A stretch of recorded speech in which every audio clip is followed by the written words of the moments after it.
CISA has a pretty laser focus this year on three critical areas of election security. The first, of course, is cybersecurity. The threats that we saw going back to 2016 really haven't gone away, and in fact, they've gotten a little bit wider and more pervasive. But we have really worked on resilience in that sector, so we'll continue that work in cybersecurity.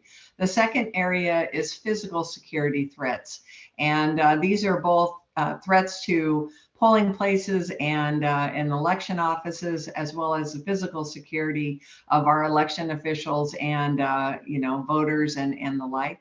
And then finally, dis, and malinformation is really an area that we've seen a lot of activity in the last 5-6 years from both foreign adversaries and domestic partners who would like to undermine people's confidence in the election system. So in 2022, that's really where we're focusing our efforts. Can we come back to the first one for a moment? It's interesting that cyber threats are more pervasive than in the past. Well, and maybe I'm overstating some of it, but they haven't gone away, and the threats that we saw in 2016, like Iran trying to get into our voter registration systems, our voter registration databases. Iran and China still are seeming to have some of that activity. We're seeing it, and I've seen it since 2018 and 2020. But we also are seeing an uptick really across the spectrum of IT, not just in elections, of ransomware.